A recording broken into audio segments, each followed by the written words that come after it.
마가는 마가복음의 시작을 하나님의 아들 예수 그리스도의 복음의 시작이라고 하면서 마치 선언 같은 문장으로 시작을 합니다. 원문을 살펴보면 마가의 첫 단어는 시작이라는 뜻의 아르케입니다. 마가는 예수님의 공적 사역으로 이어지는 사건들을 마태나 누가처럼 예수님의 계보나 혈통적 뿌리의 관점에서 또는 요한처럼 신학적 기초의 관점에서 시작하기보다는 실제적인 시작에 초점을 맞추고 있습니다. 무엇의 시작인가요? 바로 예수 그리스도의 복음의 시작입니다. 복음은 여기서 사용되어진 복음은 여러분이 잘 아시다시피 좋은 소식, 유앙겔리온이라고 하는데, 우리가 믿는 예수님이 하나님의 아들이시며 그리스도이심이 기쁜 소식, 바로 곧 복음입니다. 마가복음만이 아니라 모든 공관복음에서는 바로 우리 예수님이 하나님의 아들이시며 그리스도이심을 증거하고 있습니다. 이것은 당시에 일반적으로 사용되어진 복음의 뜻인 전투에서의 승리나 황제의 탄생을 축하할 때 쓰이던 용도로 복수로 쓰여진 것과는 다르게 우리의 왕이요 구세주이신 예수님의 오심에 대해서 단수로 쓰여지면서 예수님의 오심이 구약에서 예언된 좋은 소식의 유일한 성취라는 사실을 오늘 본문은 여실히 잘 보여주고 있습니다. 황제의 승정과 입성 그리고 탄생을 복음으로 선포했고, 황제는 신의 아들로 칭송받던 그런 시절이었습니다. 그런데 마가는 황제가 신의 아들로 여겨지며 곧 복음인 로마 세계에서 예수님이 하나님의 아들이며 메시아이시고 곧 복음이라고 선포한 것입니다. 마귀 사탄과 죄가 왕노릇하고 가짜가 진짜라고 속이고 유혹한 세상 가운데 살아가지만, 거기서 진짜 좋은 소식 곧 복음이신 예수 그리스도를 만나고 선포할 수 있는 여러분 되시기를 축복합니다. 2절 3절 말씀을 함께 읽도록 하겠습니다. 시작. 선지자 이사야의 글에 보라, 내가 내 사자를 내 앞에 보내노니 그가 내 길을 준비하리라. 광야에 외치는 자의 소리가 있어 이르되 너희는 주의 길을 준비하라. 그의 오시기를 곧게 하라. 기록된 것과 같이. 2절 3절의 말씀은 구약 이사야 40장 3절의 예언의 성취입니다. 2절에서 보시면 내가 내 사자를 내 앞에 보낸다고 말씀합니다.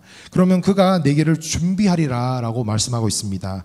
여기서 내가는 누구이신가요? 또 내 사자는 누구인가요? 그리고 내가 내 사자를 내 앞에 보낸다고 했는데, 그러면 내 앞에 내는 또 누구입니까? 이사야 선지자의 글은 하나님의 예언의 말씀입니다. 그래서 내가는 우리 하나님이시며 내 사자는 하나님이 보내시는 사자입니다. 이사야서 40장 3절 말씀을 함께 읽겠습니다. 시작. 외치는 자의 소리여 이르되 너희는 광야에서 여호와의 길을 예비하라. 사막에서 우리 하나님의 대로를 평탄하게 하라. 이사야서의 말씀은 마가복음 1장 2절 3절의 말씀과는 약간의 차이가 있습니다. 하나님이 보내시겠다고 말씀하시는 사자가 없고 내 길을 준비하리라는 그 사자가 없습니다. 그 대신에 외친 자의 소리가 광야에서 여호와의 길을 예비하라, 우리 하나님 대로를 평탄하게 하라 라고 예언합니다. 하나님이 보내시겠다고 예언한 그 사자의 등장은 구약의 마지막 성경인 말라기서 3장 1절의 말씀에서 나옵니다. 3장 1절을 제가 읽어드리겠습니다. 만군의 여호와가 이르노라. 보라, 내가 내 사자를 보내리니 그가 내 앞에서 길을 준비할 것이요 또 너희가 구하는 바 주가 갑자기 그의 성전에 임하시리니 곧 너희가 사모하는 바 언약의 사자가 임하실 것이라. 이 사자는 주를 위해 길을 준비해야 하며 그 길을 사자가 예비한 후에 메시아가 오신다는 것입니다. 또 본문 3절에 보니까 하나님께서 예수님 앞에 먼저 보내실 사자는 광야에 외친 자의 소리입니다. 이 소리가 전달하는 메시지는 이사야를 통해서 이미 주신 예언과 같이 너희는 주의 길을 준비하라, 그의 오실 길을 굳게 하라입니다. 그렇다면 이 하나님이 보내신 사자요 광야에서 외친 자의 소리는 과연 누구입니까? 4절부터 6절 말씀을 함께 읽도록 하겠습니다. 시작. 세례 요한이 광야에 이르러 제사함을 받게 하는 회개의 세례를 전파하니 온 유대 지방과 예루살렘이 다 나아가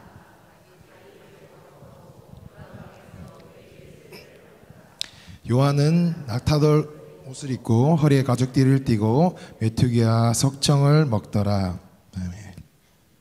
4절을 보시면 하나님이 주님의 오실 길을 준비하도록 미리 보내신 사자가 누구인지 정확하게 말씀합니다. 구약의 이사야 선지자와 말라기 선지자를 통해서 또 예언하신 하나님의 사자는 바로 세례 요한입니다. 세례 요한이 등장하는 것은 이제 드디어 우리 주 예수 그리스도가 등장하신다는 복되고 기쁜 소식인 것이었죠.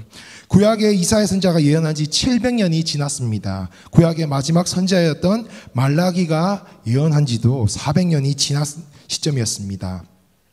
바로 이때가 하나님의 그 예언의 말씀이 성취되는 순간이었던 것입니다. 우리 주님의 오실 길을 준비하면서 세례요한이 한 일은 회개를 선포하며 회개한 자에게 물로 세례를 베푸는 것이었습니다. 세례에는 회개가 선행되어야 했고, 따라서 세례는 죄를 용서받는 수단이 아니라 한 사람이 진정으로 회개했음을 가리키는 표시였습니다. 회개하라는 요한의 선포에 수많은 사람들이 자기 죄를 자복하면서 요단강에서 세례 요한에게 물로 세례를 받았습니다. 회개의 세례, 이것이 광야에서 외친 자의 소리로 이 땅에 하나님께서 보낸 사자 세례 요한의 사역이었습니다.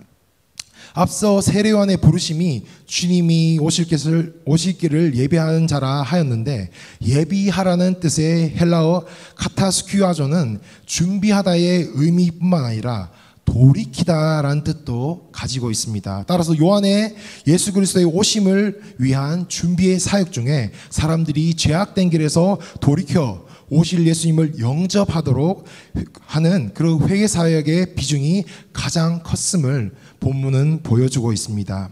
그런 요한은 사역뿐 아니라 외적인 모습에서도 구약의 대표적인 선지자인 엘리야를 닮아 있습니다. 열왕기하 1장 8절에 엘리야를 털이 많은 사람, 허리에 가죽띠를 띤 사람으로 묘사하였는데, 여기서 털이 많은 사람은 몸에 털이 북슬북슬 많이 났다는 것이 아니라 털옷을 입은 사람이라는 뜻입니다. 본문 6절을 보시면 세례 요한이 낙타털 옷과 가죽띠를 둘렀다는 것을 알 수가 있는데, 스가랴서 13장에 보면은 당시 거짓 선지자들조차 사람의 눈을 속이기 위하여서 털로 된 겉옷을 입었다는 것으로 보아서 선지자들에게 있어 털옷은 사명자의 표시인과 동시에 권위를 상징하였던 것으로 보입니다.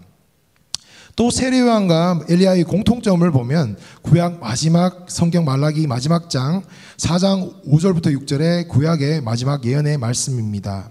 보라, 여호와의 크고 두려운 날이 이르기 전에 내가 선지자 엘리야를 너희에게 보내리니 그가 아버지의 마음을 자녀에게로 돌이키게 하고 자녀들의 마음을 아버지에게로 돌이키게 하리라. 돌이키지 아니하면 두렵건대 내가 와서 저주로 그 땅을 칠까 하노라 하시니라. 말라기 선지자가 엘리야 선지자를 보내겠다고 말하는 이유는 여호와의 크고 두려운 심판의 날 때문입니다. 그날은 하나님의 진노의 심판이 시작되는 날인데, 그날이 오기 전에 먼저 하나님은 엘리야 선지자를 보내어서 하나님의 백성, 하나님의 자녀의 마음을 돌이킨다고 예언하십니다. 아버지의 마음을 자녀에게로, 자녀의 마음을 아버지에게로 돌이키게 하는 그 회개의 의미는 돌이키는 것입니다. 구약의 마지막 성경 마지막 구절이 예언하는 그 엘리야가 이사야 선지자가 예언한 보내시겠다고 약속하신 그 하나님의 사자가 드디어 700년 만에 이 땅에 와서 요단강에서 회개하라, 그 첫눈 같은 음성으로 광야에서 외치는 소리로 우리 주님의 길을 예비하고 있는 것입니다. 우리가 주님이 오실 길을 예비하는 가장 좋은 방법은 마음을 하나님 아버지께 돌이키는 회개입니다. 세례 요한은 회개의 의미로 물로 세례를 베풀었습니다. 하나님이 보내신 사자 세례 요한의 역할은 하나님의 종말의 심판 전에 먼저 오리라 약속했던 엘리야 선지자로 사람들에게 물로 세례를 베풀면서 사람들의 마음을 하나님께로 돌이키는 회개를 통해서 자신보다 능력이 많으신 우리 주님의 길을 예비하는 것이었습니다. 7절 8절 말씀을 함께 읽도록 하겠습니다. 시작. 그가 전파하여 이르되 나보다 능력 많으신 이가 내 뒤에 오시나니 나는 굽혀 그의 신발끈을 풀기도 감당하지 못하겠노라. 나는 너희에게 물로 세례를 베풀었거니와 그는 너희에게 성령으로 세례를 베푸시리라. 아멘.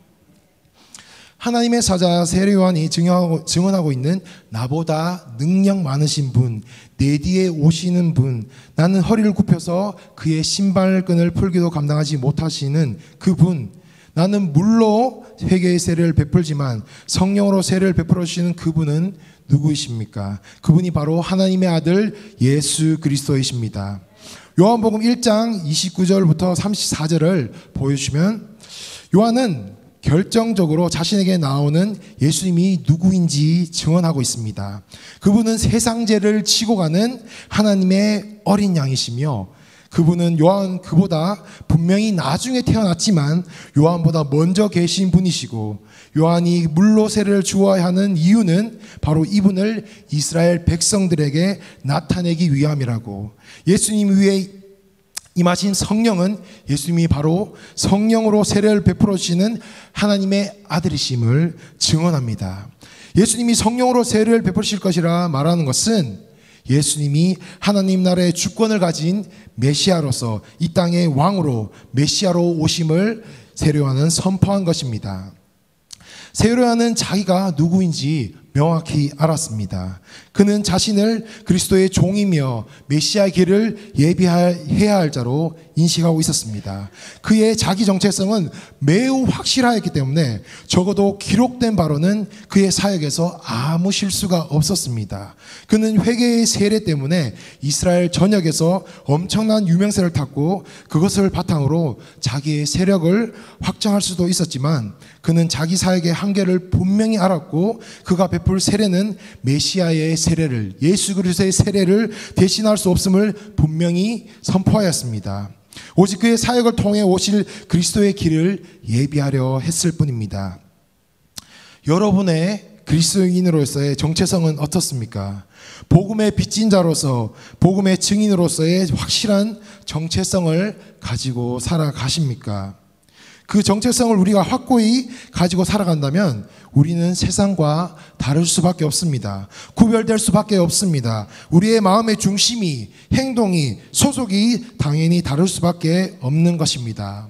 복음 대신 예수 그리스도를 믿는 자로서 진정한 회심을 통해 그 돌이킴을 통하여서 세상을 향했던 우리의 방향성이 주님께 맞춰지고 세상에 속하여서 죄의 종노릇하였던 우리의 소속이 주 예수 그리스도께 속하여지는 그 은혜를 누리시는 여러분 되시기를 축복합니다. 9절부터 11절 말씀을 함께 읽도록 하겠습니다. 시작.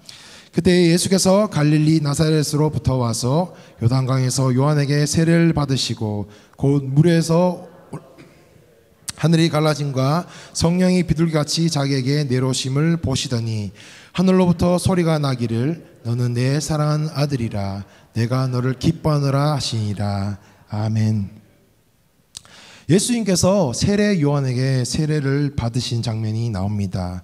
굉장히 아이러니한 그런 모순적인 그런 상황이라고 생각이 들 수 있습니다. 세례를 베푸셔야 할 분이 세례를 받으신 것입니다. 예수님께서 왜 세례를 받으신 것일까요? 예수님은 사람이시지만 죄가 하나도 없으신 분이기에 세례를 받지 않으셔도 되었지만 이제 앞으로 세례를 받은 우리 사람과 같이 되셔서 죄가 없으시지만 죄인들처럼 죄인들과 같이 여겨지시기 위하여서 세례를 받으셨던 것입니다. 본격적으로 예수님의 사역이 시작되기 위해서는 반드시 세례를 받으셔야 했던 것이죠. 그렇게 세례를 받으시고 물에서 나오실 때에 신비로운 일이 일어나게 됩니다. 먼저는 하늘이 갈라졌다는 것입니다. 정확하게 말하면 하늘이 찢어졌다는 것입니다. 왜 굳이 하늘이 찢어졌다고 말하는 것일까요? 성경은 하나님의 무한 말씀이기 때문에 그냥 찢어졌다고 표현하지 않고 분명한 그런 의도가 숨겨져 있습니다. 1장 10절에 하늘이 찢어졌다는 것은 예수님의 앞으로의 사역을 미리 보여주는 표현입니다. 특별히 예수님께서 십자가에 죽으실 때에 나타난 현상을 미리 보여주는 것입니다. 마가복음 15장 38절에 성소 휘장이 위로부터 아래까지 찢어져 둘이 되니라 하였습니다. 예수님이 죽으시고 숨지시고 지성소와 성소를 가리고 있던 휘장이 찢어져 버린 것입니다. 엄격하게 분리되어 있던 지성소와 성소가 이제는 휘장이 찢어져서 길이 열려 버린 것입니다. 쉽게 말하면 예수님이 죽으시고 어떤 길이 열린 것일까요? 바로 구원의 길이 열리게 된 것입니다. 막힌 담이 무너져 내린 것입니다. 마가복음에서는 이미 1장에서부터 15장에서 일어날 예수님의 사건을 세례 받으실 때에 미리 보여주고 있었던 것입니다. 그리고 그 사건으로 인하여서 그 예수님으로 인하여서 우리가 그분을 믿기만 하면 나아갈 수 있게 된 것입니다. 그렇게 하늘이 찢어지고 그 다음에는 성령이 비둘기같이 예수님께 내려오는 장면이 펼쳐집니다. 여기서 비둘기 하면 여러분 무슨 생각이 떠오르십니까? 비둘기를 보면 어떤 생각이 떠오르십니까? 제가 추측한 게 맞다면 아마 평화의 상징, 올림픽에 등장하는 그런 평화의 상징 혹은 길거리에 질비하게 너무 많아서 더럽다고 여기면서 우리가 피하는 그런 또 비둘기를 떠오를 수가 있을 것입니다. 그러나 성경에서 생각해 보자면 노아의 홍수 사건을 우리가 생각해 볼 수가 있을 것입니다. 여기서 먼저 이 노아의 홍수를 보면은 예수님께서 우리를 새롭게 창조하신 그 역사를 알 수가 있습니다. 죽었던 죄인들을 새롭게 창조하여 주셨던 것입니다. 이전 것이 지나가고 복음을 통하여서 예수 그리스도 통하여서 새 것이 되었다는 것입니다. 이렇게 우리를 새롭게 창조하여 주신 구원자 예수님을 더 깊이 알아가는 저와 여러분 되시기를 주님으로 축복합니다. 마지막으로 이제 하늘로부터 소리가 납니다. 하늘로부터 소리가 나기를 너는 내 사랑한 아들이라 내가 너를 기뻐하노라 하십니다. 여기서 하늘로부터 소리가 나는 것은 하나님 아버지의 말씀입니다. 하나님께서 예수님을 향해서 이렇게 말씀하시는 것입니다. 내 사랑한 아들 내가 너를 기뻐하노라. 이러한 하나님의 말씀은 아까와 비슷하게 해석할 수 있습니다. 이단들은 예수님께서 원래는 그냥 평범한 사람이었는데 세례를 받고 하나님의 아들이 되었다. 이런 해석을 하기도 하는데 매우 잘못된 틀린 해석입니다. 이러한 해석이 아니라 아까와 같이 예수님의 정체를 미리 알려주는 말씀입니다. 예수님의 정체를 1장에서부터 미리 계시하여 주셨다는 것입니다. 예수님은 바로 하나님의 아들이시다.